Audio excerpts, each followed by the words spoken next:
Yeah, I felt pretty good on court.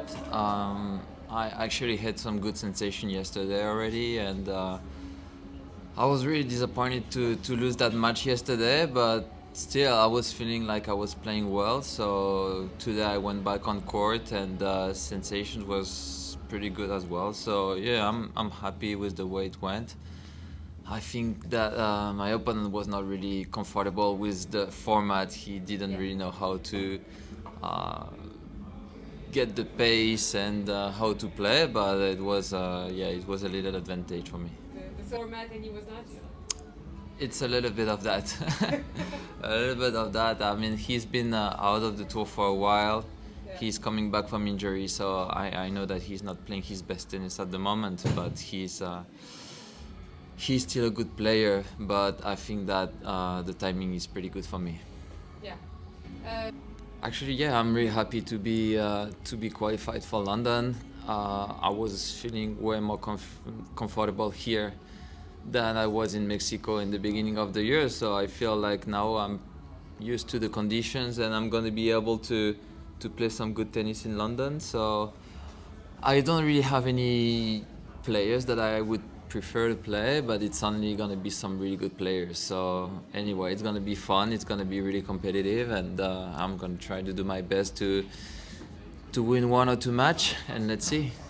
Ils sont hyper sympas à jouer. Après, c'est vrai que quand tu joues à un vrai tournoi, il y a forcément le classement qui rentre en ligne de compte. Donc on est toujours à la recherche de grappiller quelques places au classement mondial et il y a toujours ce petit truc en plus. Maintenant, je pense que si on peut faire cohabiter les deux ensemble, ce serait génial pour les joueurs. Voilà, c'est hyper sympa de jouer contre des super joueurs dans un format un peu différent. Ça reste hyper compétitif et voilà, c'est loin d'être une exhibe où on est là pour s'amuser. Il y a quand même pas mal d'enjeux et voilà, on est tous là à fond et ça fait des matchs de qualité et voilà, c'est toujours quelque chose de bon à prendre. Qu'est-ce que tu ajouterais du coup du UTS dans le circuit ATP? S'il y avait une chose. Non, je pense que moi, si je pouvais continuer à jouer, à pouvoir jouer les deux, voilà, je pense que si l'ATP est assez intelligent pour travailler avec l'UTS, pour les aider à inclure ça dans le calendrier. Voilà, je pense que tous les joueurs seraient contents.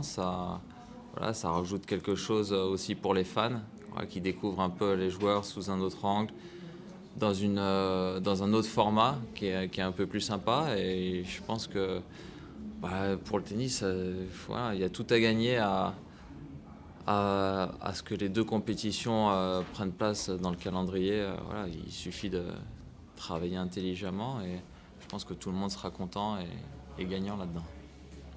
Au sujet des ATP 250 qui sont en voie de disparition, est-ce que tu as un avis là-dessus? Comment tu te sens par rapport à ça? Ouais, il y a pas mal de changements dernièrement entre les Masters 1000 qui passent sur des formats un peu plus longs, les 250 qui disparaissent.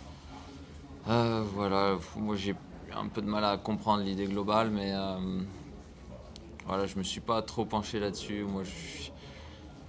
Je joue un peu bêtement les tournois sans trop réfléchir. Voilà, je, je me pose pas trop la question. Pour l'instant, je suis pas vraiment impacté par ces changements-là, même si voilà, c'est clair que je préférais le format qu'on avait avant avec des Masters 1000 sur une semaine. Maintenant, voilà, j'ai pas mon mot à dire. J'ai pas l'impression qu'il y ait beaucoup de joueurs qui aient leur mot à dire. Voilà, les choses changent sans trop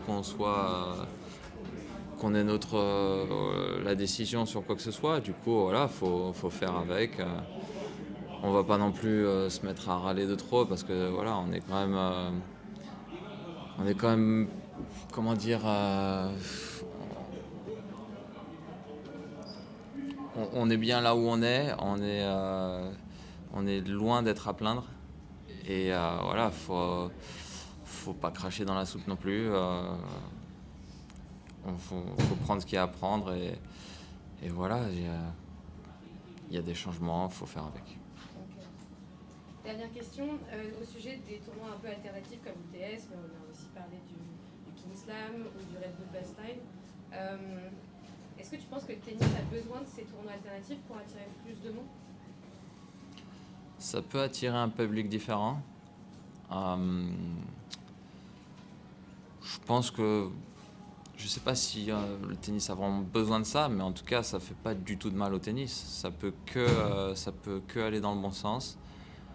Voilà, c'est des tournois qui prennent quoi, 2, 3 jours. C'est des événements qui sont pas très longs, qu'il est vraiment pas très compliqué d'inclure dans le calendrier. Et voilà, ça permet à des super événements comme ça d'avoir lieu. Et moi, je, moi, je trouve ça sympa en tant que joueur. Voilà, je prends beaucoup de plaisir à faire ces compétitions et voilà, j'espère qu'en tout cas ça va pas disparaître, ça va continuer. Et puis s'il y en a des nouvelles, pourquoi pas, c'est toujours quelque chose de cool. Ok. Désolée, je vais te reposer la toute première question parce qu'on a eu un petit bug sur la cam, mais juste on la refait très rapidement. Est-ce que tu préfères disputer ce genre de compète à un tournoi classique? C'est quelque chose de différent. Moi, j'ai toujours privilégié les tournois ATP parce que voilà, il y a le classement qui rentre en ligne de compte et voilà, j'ai toujours envie de faire progresser mon classement si possible. Le fait de jouer pour des points ATP, c'est quelque chose de toujours un peu plus pas motivant parce que je suis très motivé ici aussi, mais c'est quelque chose de différent. Maintenant, c'est largement possible de faire cohabiter les deux ensemble en même temps. Et voilà, je trouve que c'est hyper sympa, c'est bien pour le tennis de voir de nouvelles compétitions, des nouveaux événements comme ça. Et j'espère que ça va continuer dans ce sens-là parce que voilà, les joueurs ont tout à y gagner, le tennis aussi, donc voilà, ça peut être que bénéfique.